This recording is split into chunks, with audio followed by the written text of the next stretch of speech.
Welcome to Top 4 Plus 2 with Nick Palmisano. And Matt Finney. Originally, it was going to be Top 5. But everyone has a top 5. And then it was going to be Top 6. But that's a gang. Top 4 Plus 2.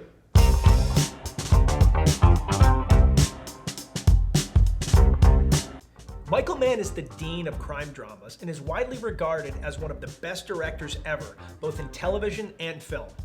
He's 77 years old, his career has spanned 6 decades, and he's just warming up. He's getting ready to start his next project, which is Tokyo Vice, starring Ken Watanabe, which is set to debut next year. You know that's going to be good. It's hard to assess the work of a man that has been cranking out gold for that long, but that's why we get the big bucks to do this show. It's a huge responsibility. So without further ado, here are the top 4 plus 2 greatest Michael Mann films of all time. Coming in at number 4, we have Collateral. What's your name? Max. Max. I'm Vincent. All right. It was a great movie. We had 2 great characters played by 2 amazing actors. Tom Cruise sitting in the back seat with being one of the most despicable characters in movies in that time. Do I get any thanks? No. And you had Jamie Foxx up front as the cab driver Max, who was a likable character who was just a little down on his luck. Don't talk about me like I'm not right here. I thought it was a great movie, but it didn't hit the top of the charts, but definitely came in at number 4. Yeah, the poor guy was having a great day. He's a cab driver. The hot chick in the back is into him, gives him her phone number. He's like, life is good. And then Tom Cruise steps into the cab. And what I really dug about this one is that Tom Cruise was such a dick. It's not the guy that Tom Cruise typically plays. He's usually the hero that overcomes adversity. You know, sometimes he's a little dark, but he never gets that dark. Even Tom Cruise's Jack Reacher doesn't go that dark. Really? But here, all of a sudden, we have in this opening sequence, this dude is blasting people at point blank range and doesn't care at all. He doesn't care that people are dead. He's not losing any sleep over it. He's nonplussed by it. He is not bothered. It's like he's walking the dog. You killed him? No, I shot him. Bullets in the fall killed him. Well, that was one of the things that drew everybody in, was the polarization of Max, and then this mysterious man who was cold as ice got into his cab, threw out a whole bunch of money and said, hey, I got a bunch of stops. One of the things that you see at the end of the film, one of his famous lines is, Max, I do this for a living, as if he's just annoyed because all of this, killing people, messing up Max's life, just causing general mayhem in a whole bunch of lives, even visiting in the hospital, it just means nothing to him. It's such a system to him. Max was just a cog in that system. This was just another day in the office. Yep. And you know someone has to die at the end of the film, and because it's Michael Mann, you really don't know who. I mean, is it going to end crazy dark and Tom Cruise ends up killing him and he walks away and just continues his life? Or is Max, the everyman, somehow going to figure out his way through this thing?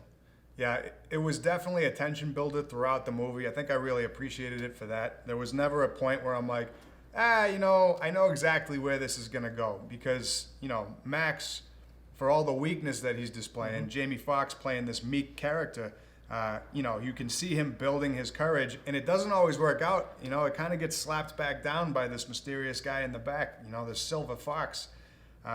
One of the things that I did appreciate is they took away one of Tom Cruise's greatest assets, which is sprinting in a straight line. Hands akimbo. Yeah. He's got great sprinting. He does. They put him in a cab. He wasn't able to run. It's always like this. I wish I was that efficient. But they did come at you with a different kind of more calculated way of attacking people, which was the 2 to the chest, 1 to the head. Yep. Yeah, it was the first time that you really saw, like on a consistent, brutal level, the Mozambique drill, like boom, boom, and then he's coming up to the head and finishing every person, not even waiting to see whether or not they were still moving. It was just like he was putting that exclamation point on the thing. And I know that took me back. I was like, oh, all right, But again, that's the calling card of Michael Mann. He never painted this picture of like the perfect hero or the truly completely evil villain. It was like You knew there was more to these people that we were never going to find out. But it's also darker and more human. So we both loved the movie. We both thought it was awesome, but it just doesn't compete with his top films, and that's why we've got it at number 4. Damn it! Coming in at number 3. Miami Vice.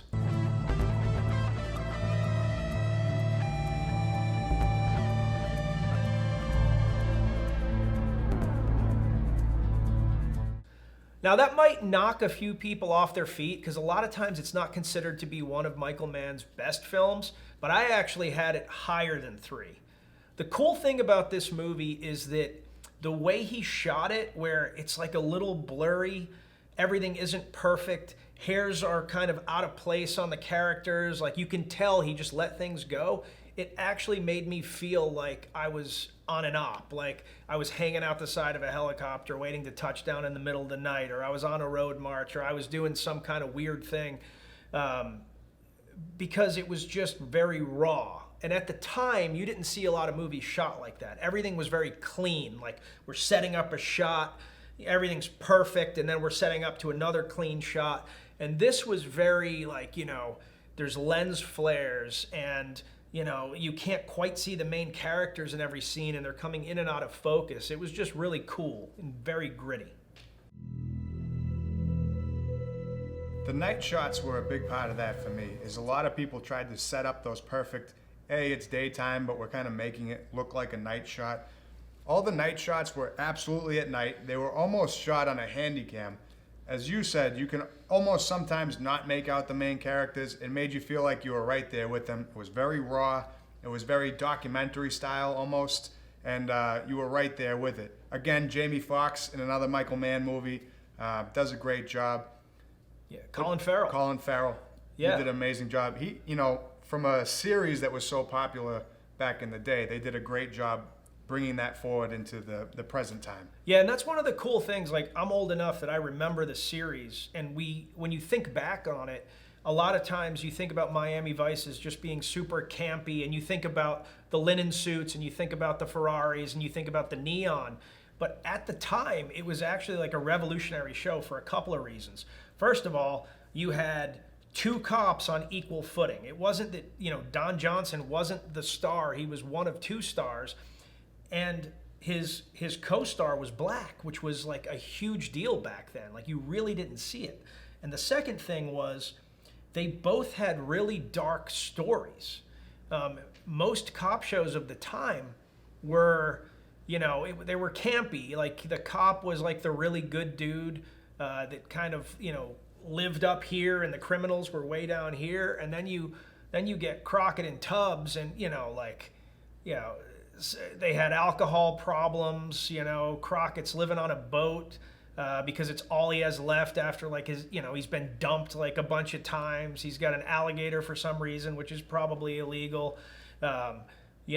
Tubbs gets involved in some drug shit. Like, he's having problems. He falls for the wrong girl, and is like borderline, involved in like a crime syndicate. It was super dark, but both dudes are always trying to do the right thing. It became a lot more human, and I think that's the big reason that show was huge. And they tried to bring that into this movie, and it was like, I expected it to be campy and cheesy and just an action flick, but they actually brought all of that into the film, and that's what was really wild about it for me. As in, there's undercover, and then there is which way is up. Oh, you think I'm in so deep I forgot? And the realism of how they approached everything. You didn't get the old-timey movies, the action flicks where the hero is untouchable, never runs out of ammo, and is basically diving behind a blade of grass and rolling while dual welding and taking out a whole slew of bad guys who are positioned everywhere. You had L-shaped ambushes, you had sniper setups and Overwatch, and you had people moving from cover, communicating, moving, and shooting. It was great. Yeah, that L-shaped ambush is the thing that I always think about because, at the time, like, I was still in the military, and having seen a 50 cal actually, hit a target, or even like a tree, or like this was that movie came out before, the wars kicked off, but like, you always knew how powerful that thing was. And in movies prior to that, it would be like, you know, somebody's rocking a Barrett and they hit somebody and the person's just like, ah, you know, like as if it was this tiny round. And in Miami Vice, I mean, dude gets hit with a Barrett. You see like the whole car rock back, his body rocks back, gets hit again. It hits him in the shoulder. His whole arm flies off. It was like Michael Mann put real thought into that and brought in some experts to let them know exactly what would really happen to a human body. Yeah, it was wild. Like you could tell he cared about the detail. Fire.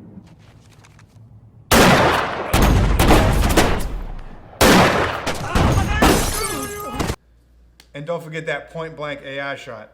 That bitch was cold as ice. That was savage. That's not what happens. What happens is. What happens is.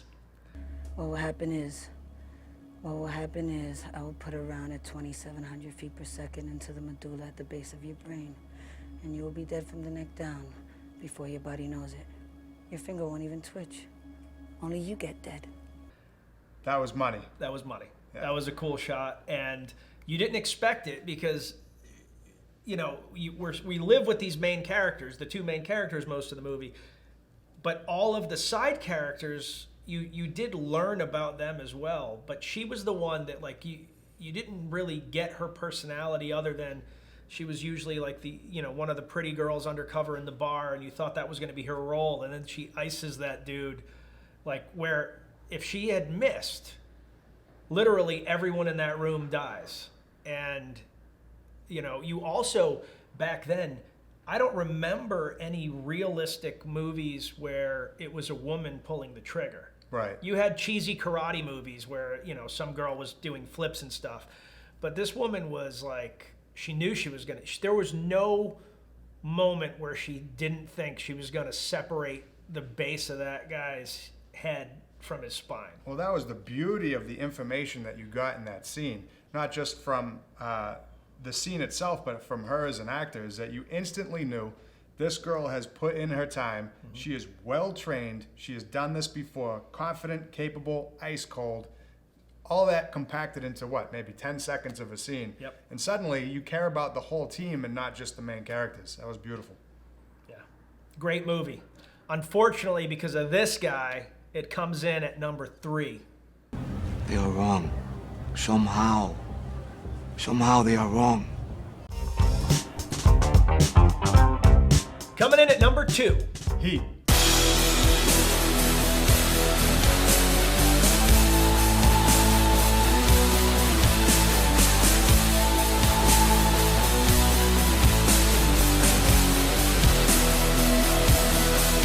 Super hard to place this one at number 2.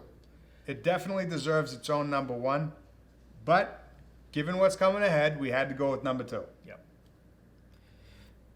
One of the coolest scenes in this movie is it's the first time that Al Pacino and Bobby De Niro are in the same scene. You don't know what's going to happen. Like it literally is how the entire movie was built, if you remember back that far.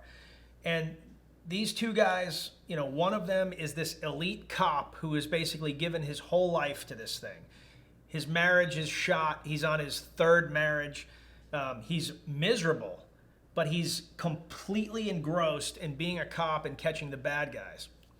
And then you have this bad guy in Bobby De Niro that he doesn't really screw up. He's been to prison once. He doesn't plan on going back. He is exacting in everything that he does.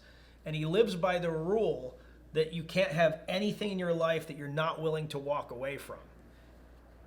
He's super happy with everything about him. He's got a girlfriend that he loves, and they're sitting down and they're having this conversation about, you know, what's going to happen and how it's all going to play out. And you kind of realize they're both the same dude. I don't know how to do anything else. Neither do I. I don't much want to either. Neither do I. I read somewhere that the director had them put in this situation basically ready to shoot it like 6 p.m. And then he had them wait all the way until 1 a.m. just so he could make sure that energy was so low that they weren't going to overdo it.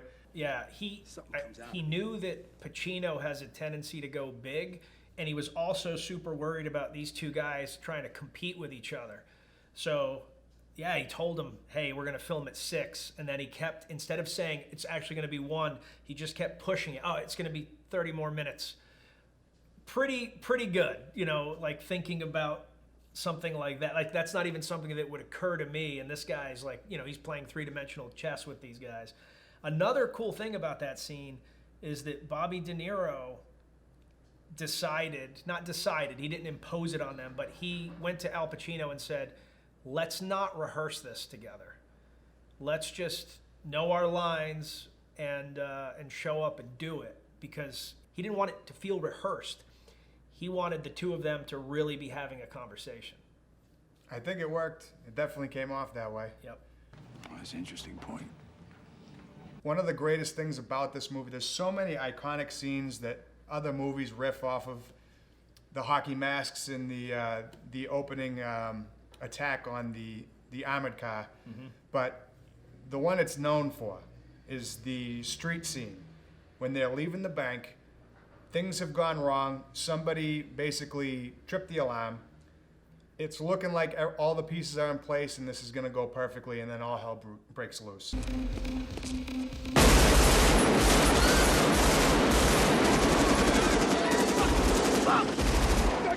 Yep.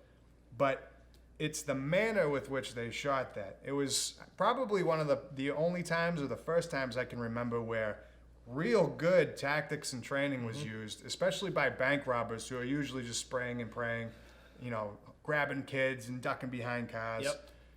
Yeah, and so if you remember the scene, they're all in the car ready to go. Val Kilmer's walking out.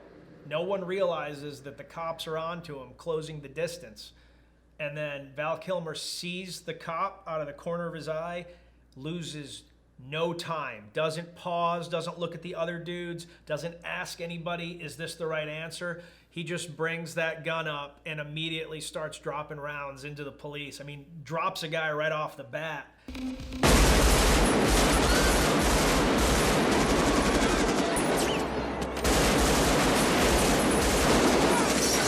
And that kicks the whole thing off. Then they jump in the car and they're trying to get away. Go, go, go, go! They shoot out the car. Dennis Haysbert dies. So now they're down to 3 dudes, and they immediately go to breaking contact.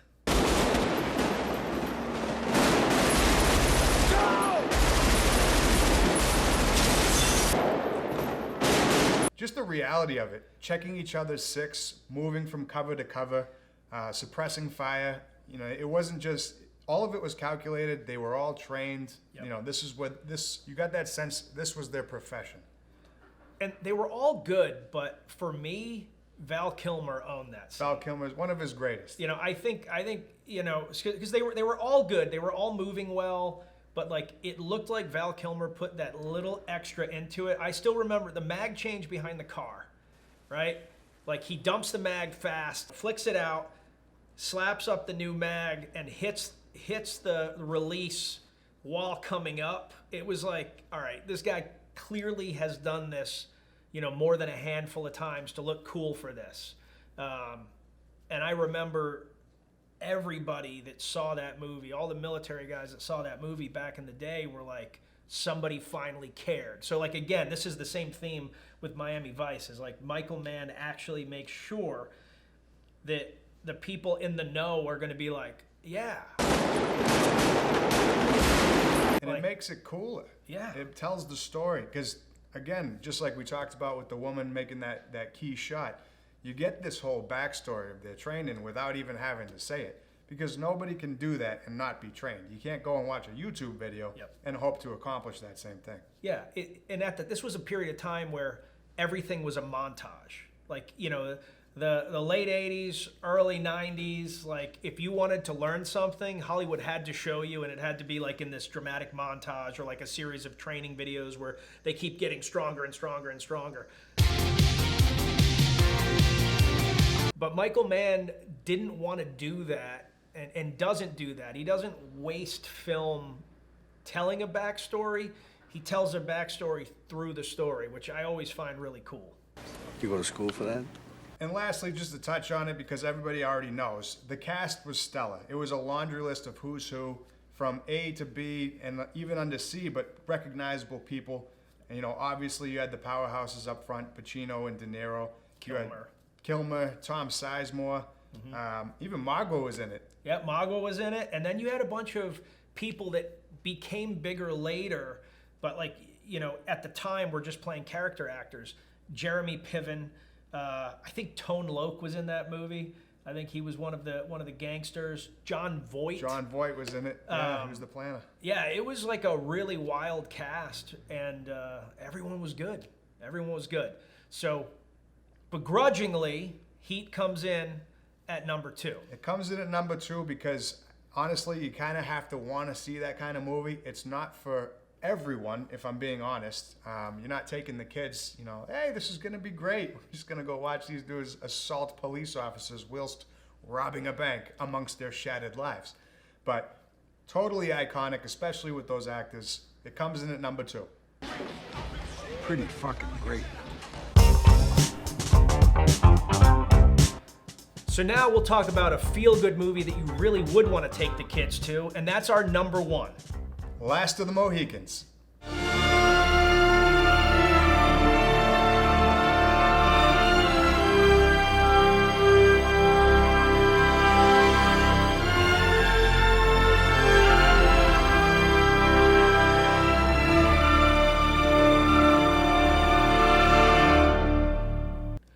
Okay, so maybe you don't take your kids to Last of the Mohicans, but man, what a movie. You know, from the score to the special effects, the backdrop of the whole thing, it's the first time that I ever remember seeing a war movie where everything wasn't about the actual war. You weren't just looking at the strategy or the big battles or anything like that. The war itself was actually in the background, and it was all about the characters, the struggle that every character was going through, dealing with everyday life while these two huge armies were trying to kill each other. And it was fascinating too because you actually had characters on both sides of the lines.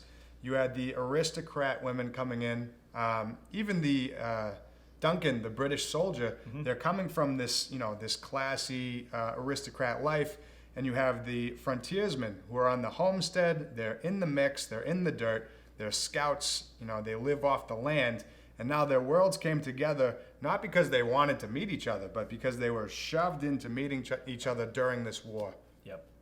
Yeah, and you had backstories for these people where you were engaged in everything. Like, you hate Duncan when you meet him. I thought British policies make the world England, sir. You hate him. He's a real villain. Like, he's our first real villain as the movie starts. I saw nothing that would lead me to the conclusion it was other than a raid by savages bent on thievery. You're a liar. Major! Now, he ends up redeeming himself, but here's a guy that's supposed to be this big, honorable dude, and, you know, he lies to sell out Hawkeye, you know, makes him look like a criminal. Dude gets arrested, and, you know, Hawkeye was the real hero. So he was a despicable person, you know, and he finds redemption by giving his life for everyone else. My compliment, sir! Take her and get her! And that scene was horrific. Duncan, what are they doing to Duncan? We're family! I think that was the first time we really got to see Native American warfare, guerrilla warfare, springing traps from the trees amongst regimented British regulars. We got to see the tomahawk in use, which, you know, everybody's a fan of that. They wove the story into that war. So again, like you said, didn't have as much to do with the battle, but more of the characters' stories having to weave their way through it. And then you did get to see sort of the redeeming qualities, the change in the aristocratic girls. Duncan finally redeeming himself, and then the Homestead people actually caring about these people that they felt didn't care about them and they should feel nothing for as well. Yeah, the other thing that I thought was really good about this movie is that you actually saw that Native Americans were people with different goals and values. Because prior to this, I'm sure there were other movies, but I can't think of one where, the old movies, the Indians were the bad guys, and then later you had movies where the Native Americans were these pure as the driven snow. We just care about the land, like this very simplistic outlook. But it was almost like two caricatures as opposed to real people. And in Last of the Mohicans, just like everything else, right? You've got the brother that's falling in love with Alice. You've got Magua, who is, evil incarnate because he's looking for, vengeance. When the gray hair is dead, Magua will eat his heart. You've got the dad that's just trying to get his sons through life and teach them something about the world. Everybody's different. There's good, there's bad. They're all real human beings. And I don't think anybody had even thought to do that prior to this. In case your aim's any better in your judgment. And speaking of Magua, what a great evil character to really center around. Highly capable, has a following, has, I would say, political aspirations, but more of leadership aspirations of the direction he wants to take the tribe. He is only bent on war and revenge and wreaking havoc against the people who he feels are responsible for him losing his family. Magua's children were killed by the English. Which brings us, of course, to the ultimate scene in the movie. The top of the mountain, the final battle. Man, that was an all-timer. It's funny because we spend the whole movie thinking Hawkeye is the baddest dude. He's kind of like the quasi Great White Hope in the movie. You're That's true. Oh, he's the real badass, right? And when I went into it, I'm thinking he's, the last of the Mohicans, right? I'm Nathaniel of the Yengeese, Hawkeye, adopted son of Chingachgook of the Mohican people. And then, you've got Magua. He's gonna kill the girls in order to, to get back at these guys and, fulfill his destiny of wiping the gray hair's line off. And, the brother who is, who's in love with Alice, isn't going to let that happen. And we've seen him as a badass warrior this whole time, and Magua just smokes him.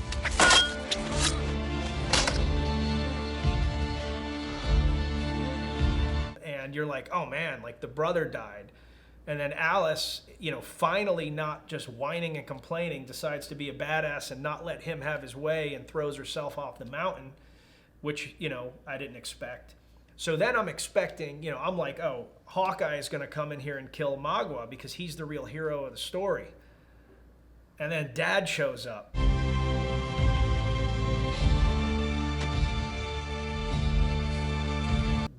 Flying in there. Comes flying in there like he was sprinting into like a UFC cage or a WWE cage.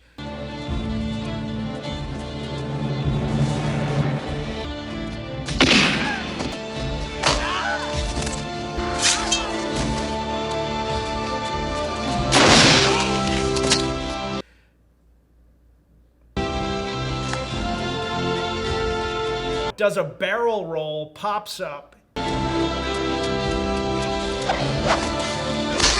hits Magua in the back with a spike, then crushes his arm. It happened so fast, Magua's looking down at his broken arm like, I can still win. Gets hit again.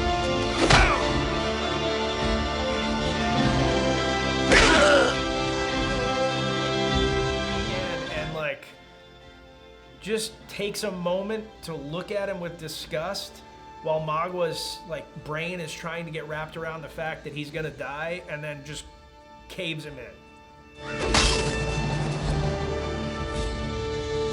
Dumps his guts onto the mountain, and it's all over.